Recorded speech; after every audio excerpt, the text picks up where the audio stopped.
ठीक है ठीक है। माननीय स्वामी प्रसाद जी।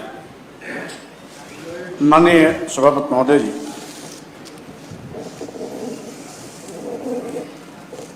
नियम 105 के सूचना के अंतर्गत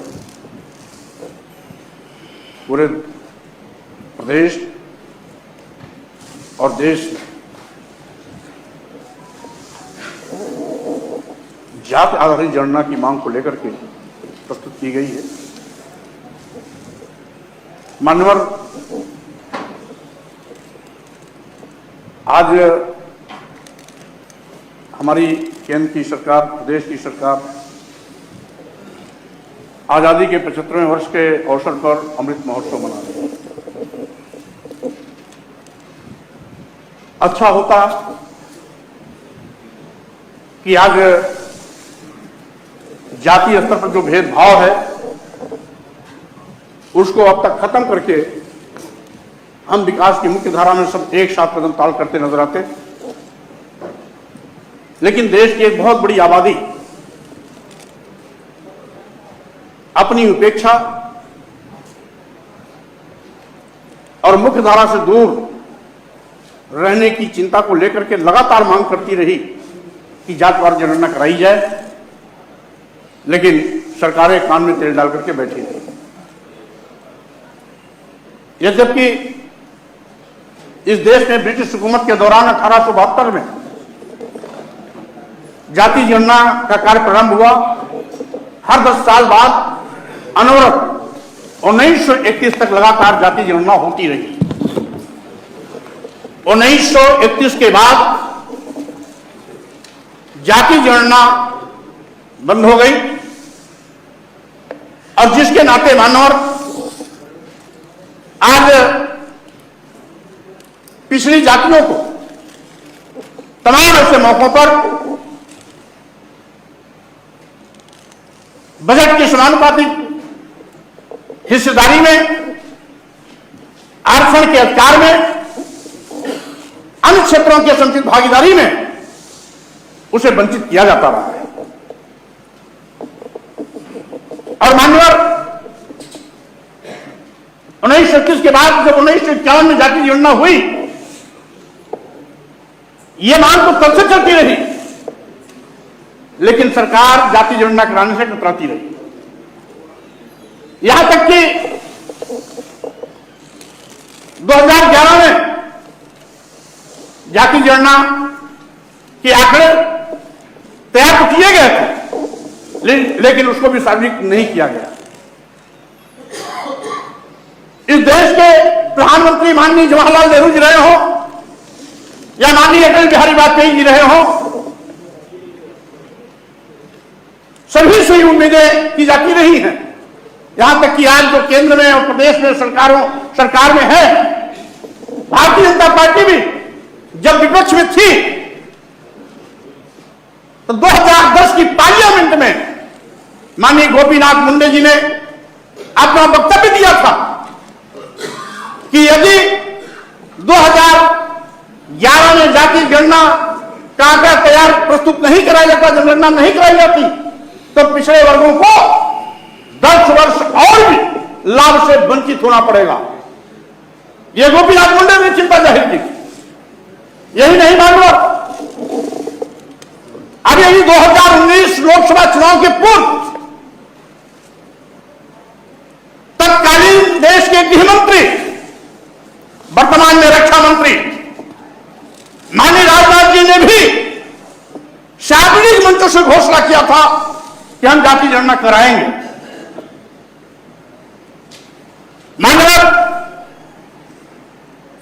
यहां तक कि कांग्रेस सरकार अपने समय में जिस जाति जनगणना को करने से कतराती रही, 2018 में कांग्रेस के नेताओं ने भी लोकसभा में जातवार जनगणना कराने की मांग की थी। मानव, क्या कारण है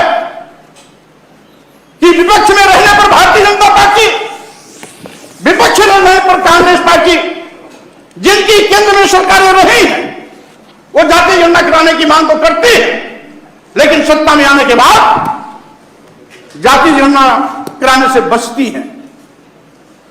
मानव, ये लोक महत्व इसलिए है कि पिछड़े वर्गों के आरक्षण से संबंधित कई मामले जब माननीय सर्वोच्च न्यायालय के सामने गए तो माननीय सर्वोच्च न्यायालय ने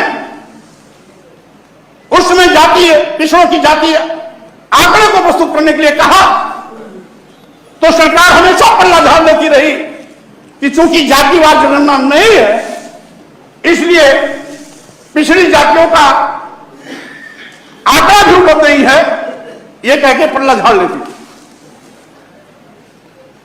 मानकर यहां तक कि भारतीय संविधान के अनुच्छेद 340 में जिसमें इस बात की स्पष्ट व्याख्या की गई है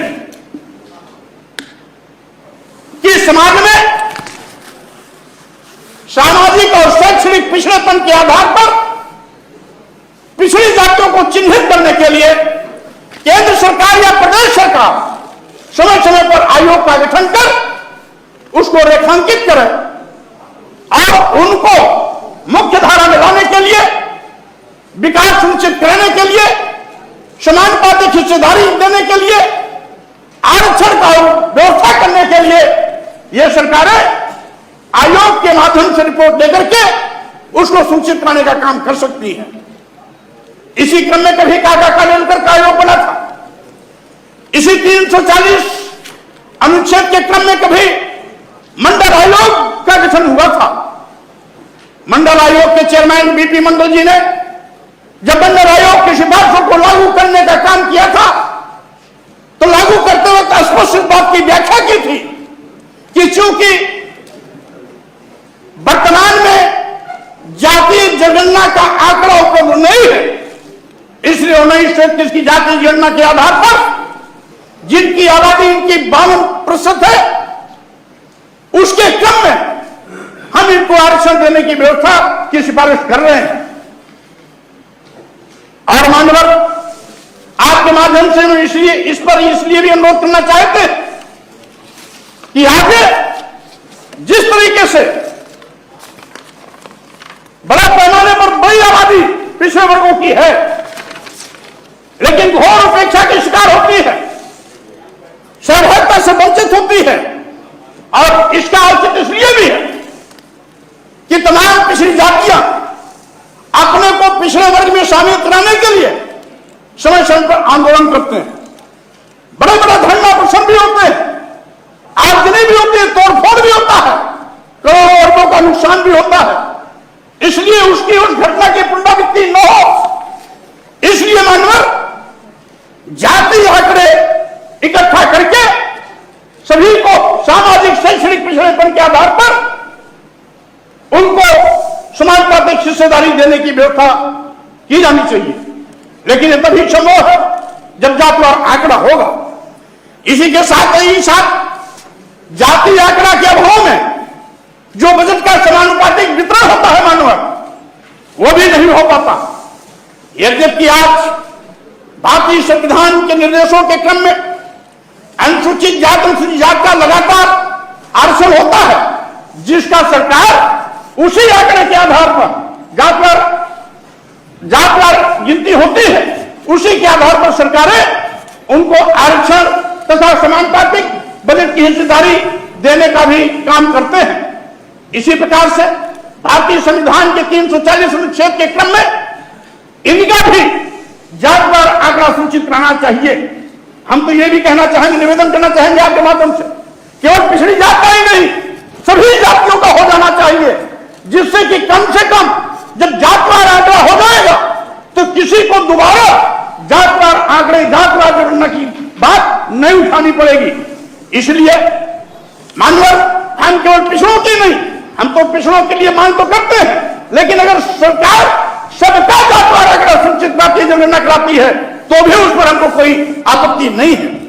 और साथ ही साथ मानवर अगर पिछड़ी जातियों का जातवार जनगणना हो जाता है तो नीति निर्धारण में भी पारदर्शिता और स्पष्टता आएगी। इसी के साथ ही साथ मानवर आज जो संसाधनों की बंटवारे की बात है, जब तक जातवार जनगणना नहीं होता है तो देश हित में विकास के लिए सही निर्णय और सही आवंटन धनों की नहीं हो सकती है। इसीलिए मानवर हमारी जो सामने बैठी हुई सरकार है, सरकार आज अल्पसंख्यकों में विशेष रूप से जो पसमानदा मुसलमान हैं उनकी चिंता बहुत ज्यादा करती है। लेकिन हम सरकार के संज्ञान में भी लाना चाहते हैं, अल्पसंख्यक समाज में भी तमाम ऐसी जातियां जो पिछड़े वर्ग की सूची में शामिल हैं, लेकिन जातवार आंकड़ा न होने के नाते जिस पसमानदा की प्राथमिकता आप देना सूचित करते हैं वो भी इन तमाम आरक्षण समानुपातिक बजट की हिस्सेदारी से वंचित हो जाया करते हैं। इसलिए मानवर हम आपके माध्यम से यह भी अवगत करना चाहते हैं कि ये आज इसको चिन्हित किया जाना चाहिए जिससे कि सभी के हित में योजनाओं का क्रियान्वयन सुविधाजनक हो सके। इसी के साथ ही साथ मानवर हम आपके माध्यम से भी निवेदन करना चाहते हैं कि आज यह सौभाग्य है कि इस देश में पिछड़ी जात में पैदा होने वाला नेता देश का प्रधानमंत्री, और इसलिए मैंने इसलिए कहा कि माननीय प्रधानमंत्री जी 2014 के पूर्व पिछड़ी जात में पैदा होने के नाते नीच कहे जाने का दंश सार्वजनिक मंचों से सबसे साझा किया था। उन्होंने कहा था कि किसी पार्टी के नेता को नीच करते हुए कि हमको नीच कहा क्योंकि मैं पिछड़ी जात में पैदा हुआ। अब पिछड़ी जात में पैदा हुआ नेता अगर देश का प्रधानमंत्री है तो स्वाभाविक रूप से हमारी उम्मीदें और बढ़ जाती हैं, क्योंकि जाके पैर न फटी बवाई ऊ का जाने पीर पर आई। इसलिए अगर माननीय प्रधानमंत्री जी ने सही मायने में राजनीतिक लाभ के लिए नहीं बल्कि अपनी बेहतर को व्यक्त करते हुए अगर ये कहा कि हम किसी जात में पैदा हुए इसलिए किसी ने हमको नीच कहा, तो आज समय आ गया है इस मन की पीड़ा को ध्यान में रखते हुए जातिवार जनगणना का आदेश देने की। इसलिए भी मानव आज हम ज्यादा उम्मीद करते हैं कि अभी पार्लियामेंट की जो बैकवर्ड कमेटी है, पार्लियामेंट्री जो बैकवर्ड क्लास की कमेटी है, उसने संस्तुति की तो पिछड़ा वर्ग आयोग को संवैधानिक दर्जा दिया माननीय प्रधानमंत्री ने। माननीय प्रधानमंत्री ने पिछड़ा वर्ग आयोग को संवैधानिक दर्जा दिया। यही नहीं, ओबीसी जातियों के सर्वेक्षण के लिए मानवर उन्होंने रोहिणी आयोग का गठन भी किया, लेकिन चूंकि कोई जातवार आंकड़ा नहीं है इसलिए रोहिणी आयोग के गठन के बावजूद भी आज प्रगति 1 इंच भी नहीं हुआ।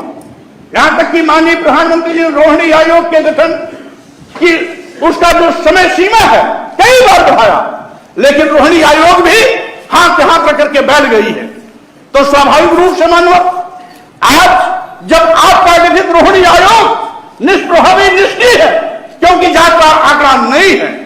हमारे तमाम इसके पहले के भी आयोगों ने इसकी सिफारिश की है।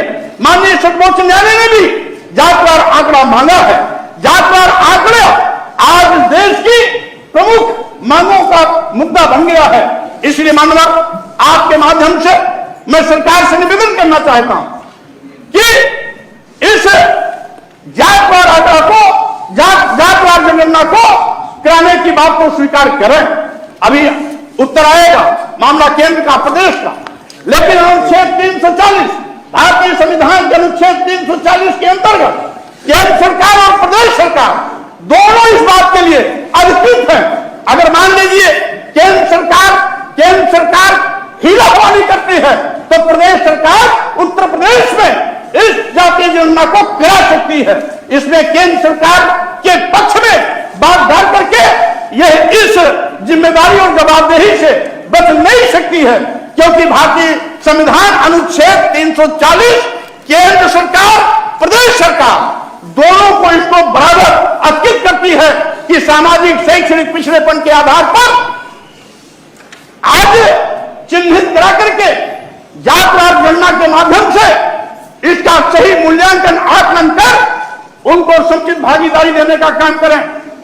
बजट में समानुपातिक बंटवारे की बात करें, विकास की मुख्य धारा में रहने के लिए आरक्षण व्यवस्था सुनिश्चित कराने की बात करें।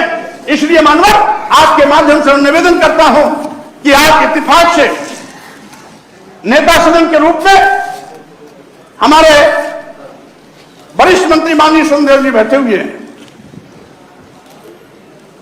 और इत्तेफाक से शायद वो भी पिछली जांच से आते हैं, तो हम चाहते हैं कि अगर नेता सदन भी है, देश का प्रधानमंत्री भी है, तो देर किस बात का। आज सरकार को घोषणा करनी चाहिए कि जो यहां पर जातवार जनगणना की मांग की गई है, सरकार सहमत है। अगर ये घोषणा करते हैं तो हम भी इनका स्वागत करेंगे। हम निवेदन करते हैं मानव, आज सरकार इसे जवाब मांगे और आपका भी सदस्यता इस पर होनी चाहिए, जिससे कि एक सकारात्मक कोई निर्णय आए। धन्यवाद। माननीय मंत्री जी, कौन बोलेंगे?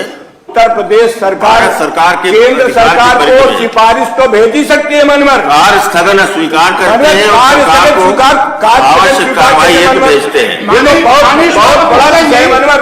माननीय सभापति महोदय जी, 340 अनुच्छेद भारतीय संविधान केंद्र और प्रदेश सरकार दोनों को बराबर का अधिकार देती है, वो गठन कर सकती है। बिहार प्रदेश में जातवार गणना चल रही है, ये कहकर के नहीं बच सकते। स्वामी प्रसाद जी, आपका पक्ष, आपने अपनी बात कह ली, आपका पक्ष आ गया। माननीय अम्बेडकर जी, माननीय अम्बेडकर जी,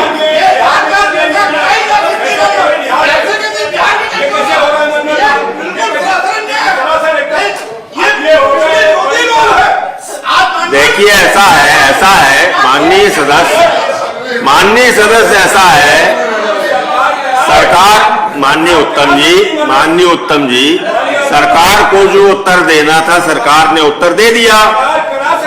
आप सरकार को अपने मन का उत्तर देने के लिए बाध्य नहीं कर सकते। नहीं, हम क्यों निर्देश करें? ये विषय आपका और सरकार का है। हमने आपको अपनी बात कहने का अवसर दिया पूरा। माननीय मौर्य जी, आप सरकार का विरोध करिए, सरकार के विरोध में वेल में जाइए, सरकार के विरोध में बहिष्कार करिए, ये सब आपको अधिकार है।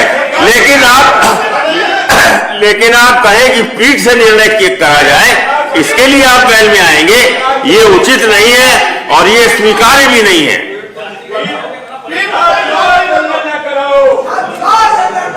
अव्यवस्थित सदन में जो भी बोला जाएगा वो कार्रवाई का भाग नहीं। सदन को व्यवस्थित करिए,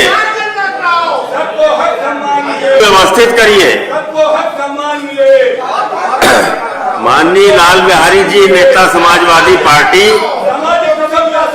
आपसे अनुरोध है कि सदन को व्यवस्थित करिए।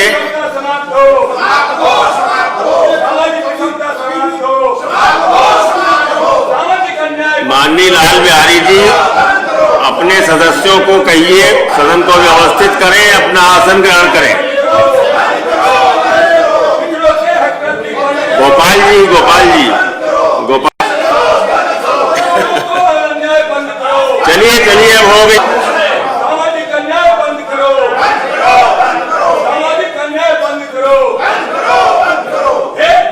मैं फिर अनुरोध कर रहा हूं आप लोगों से, सदन को व्यवस्थित करिए, अपना स्थान ग्रहण करिए।